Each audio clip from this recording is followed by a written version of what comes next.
to study abroad, especially New Zealand, what are the minimum requirements of an aspirant to study in New Zealand?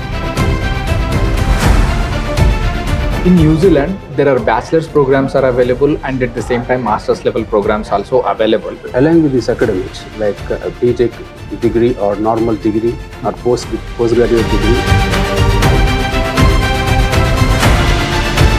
New Zealand always asks about the tuition fees and living expenses.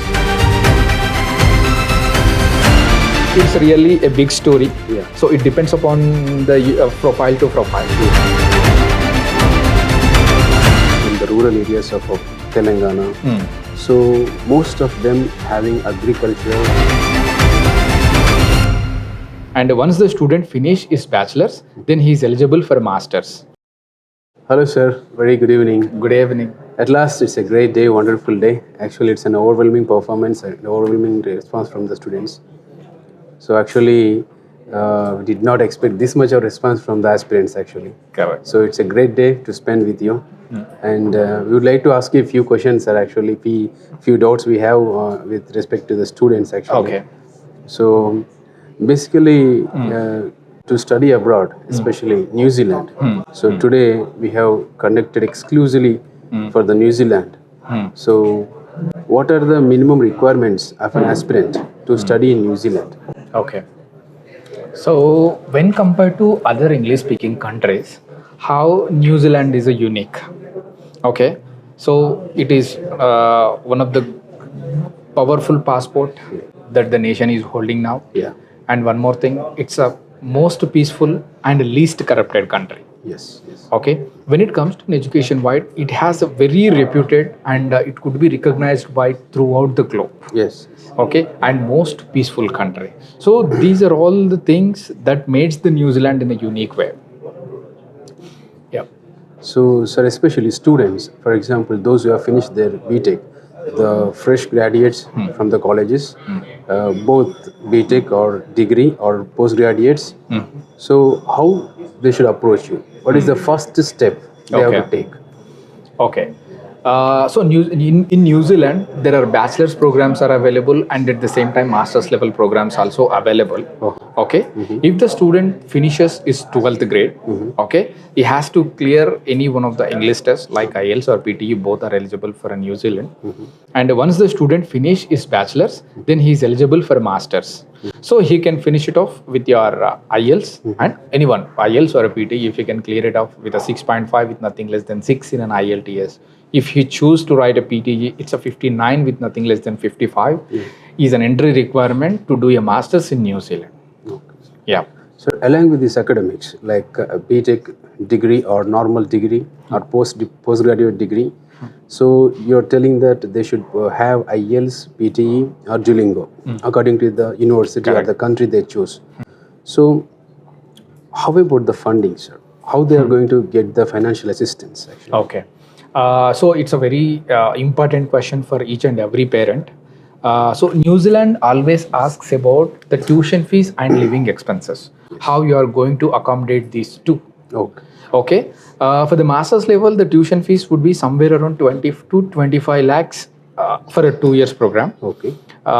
So tuition fees and living expenses would be 20,000 New Zealand dollars per year. Okay. So somewhere around, if a student choose to do a master's in New Zealand, so he has to show a minimum funding of 30 to 35 lakhs Indian rupees. So which will accommodate both the tuition fees and living expenses in New Zealand. So the accepting of funds, it's really a big story. Yeah. So it depends upon the profile to profile. Yeah. So majorly the visa winning profile holding like the student should hold an educational loan. And at the same time, if the student is showing the funds in a savings or an FD, the funds must be a 6 months old.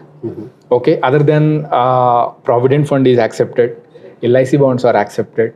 So whatever the funds that he is showing, it must be genuinely available to the student while he stays in New Zealand. Yes, sir. Yeah. So generally, sir, especially we are getting the files or the aspirants majorly from the rural areas of Telangana. So most of them having agricultural families background. Agriculture background people. So they are not financially sound. So they need everybody, those who have academics merit very well, those who possess high percentage of marks, even in IELTS or PTE, Duolingo exams like this, but they are lacking financial assistance, especially for these agricultural family backdrop students. So are you going to completely assist them with the financial aid? So we do assist the students. We do assist the students in a bank loans. Then we are officially tied up with all the national banks. So which is all the multinational banks. So we do assist in a bank loan process. So, but at the same time, the student must also to be compliant with the educational loan. Whatever the funds that he has been showing to the Immigration New Zealand, it must be genuinely available. But we will assist them to get the educational loan. Okay. Then we will tie up that particular student to the different banks, and they will help them to get the loan. Okay. Yeah. Yeah, sir. Actually, from the village backdrop, so most of the students, almost 90% of students from the rural areas of Telangana, most of them are from Telugu medium backdrop. Correct. So actually, they are facing trouble regarding selection of the course. What is the most appropriate course for them, or which course they have to select? Okay. How you are going to deal with this one? Selection of the course is the most important thing while you are stay in New Zealand, because your bachelor's and your experiences and needs to be matched. So the logical extension of your course, and at the same time the course how you are getting settled in that particular area. Yes. So this is what the two important things to get settled in New Zealand. So even if the student from a Telugu medium background or English medium background, irrespective of anything, he must clear the international English language test like IELTS or PTE. If you choose the masters, then he should clear the IELTS 6.5 with nothing less than 6. If you choose to write the PTE, it is an PTE 59 with no band less than 54. So it is an English language requirement. If the student clears these English test, then he is eligible to do a master's in New Zealand. So then if a student comes to select a course in New Zealand, if a student from a mechanical graduate, so he wants to study the computer science graduate, how he is going to justify the course? Without having any experience, without any relevance background, how the computer science program can be justifiable with the mechanical engineering graduate? Exactly. Again, these kind of course selection, definitely it's going to be a failed. Yes. So the student has to be logical. If the student is from a mechanical graduate student, if he choose to do a robotics with an artificial intelligence, it combines the both mechanical engineering program and the computer science. So these kind of courses, definitely the student have a good career in their field. Okay, so in terms of a course selection, the student must adopt these things, university rankings, and it should be from his personalized thing. This is what a visa winning profile. At the end of the day, visa officer look for it. How this course will help the student to settle in their career. Yes, sir, that's great. This is how you are going to justify this course. This is what the main important question for a visa officer, and at the same time this could be a justifiable too. Okay, so your occupations and your skills and your experiences both should be logically matched. Okay, in this way then they can justify their courses. Yes, sir. Sir, when it comes to the percentage of this academical merit for both BTech or any normal graduate, is there any certain limit to get the admission into the universities in New Zealand, or is there any limit as well for the IELTS, Duolingo or PTE? Is there any minimum score band for these kind of examinations?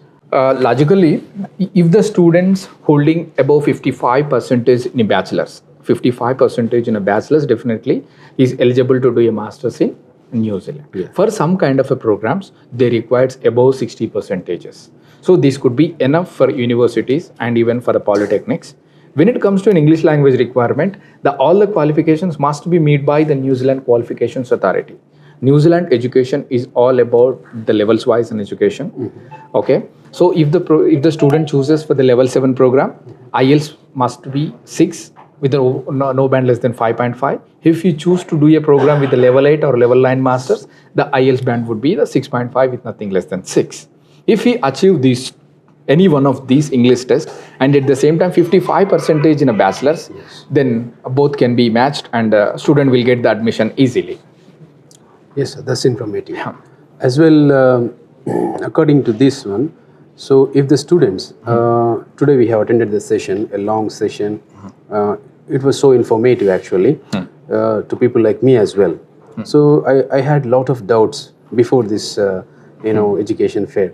So, our consultancy, so they have collaboration with, financial, institutions like HDFC Credila. But, we have raised one question. But the problem is when an aspirant or a student could not get the financial assistance due to low CIBIL score or some if you don't have any, properties. So how he is going to be, assisted by you to, accumulate the financial funds? To be honest, we are not going to much part in this financial sector. So it has to be completely taken care by the bank and the student. So at least, we are here to get in touch with the bankers. Again, it's between you and your banker. So if your CIBIL score is bad, whether your property is not under the GHMC limits, so it could be a problem and you can solve with the banks. If the one bank is rejected, then you can try for some other banks. So to be honest, we don't have any involvement in the banks, and at the same time we are not forcing to do a banker to issue any particular loan to them. Okay, just we will assist you to get the loan instead of searching for all the bankers, to roam here and there, which banks we will give it, which New Zealand, for these New Zealand institutions, whether we are eligible for a bank loans or not. These kind of all problems can be sorted out.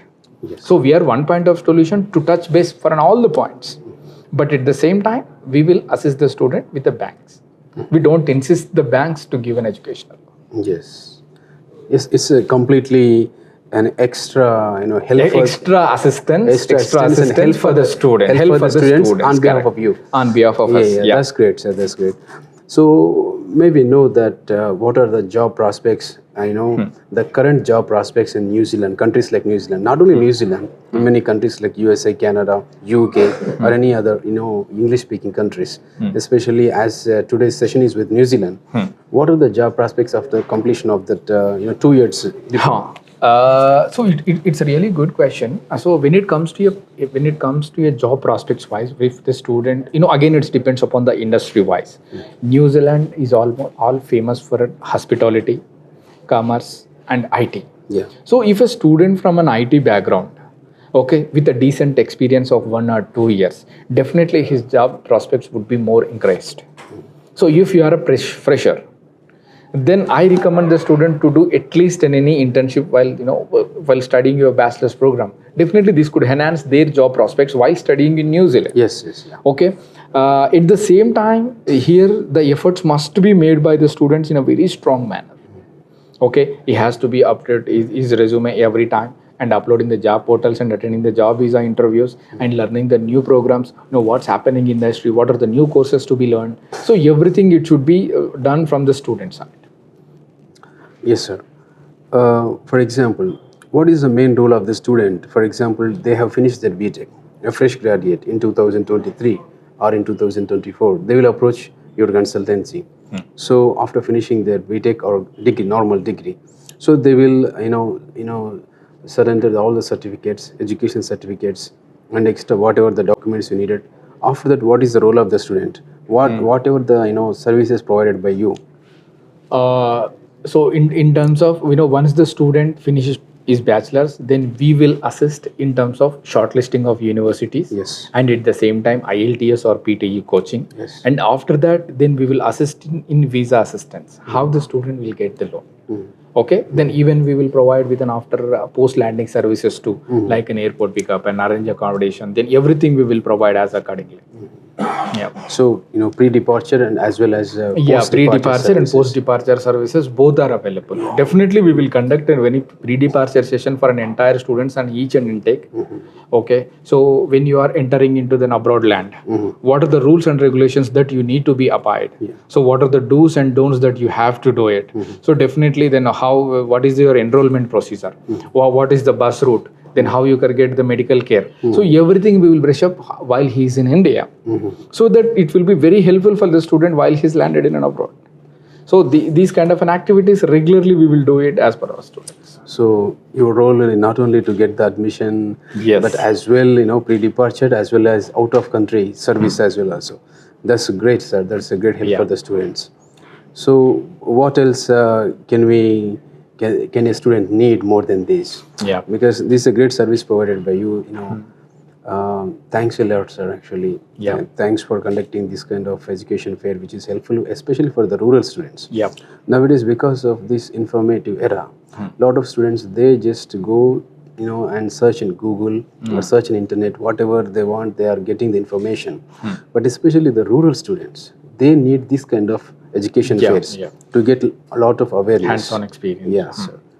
Being a trans-Pacific immigration services, okay, since we have a history of serving the student community since last 10 years, so we understand the student requirements first. What is his financial background? What is his personal interest?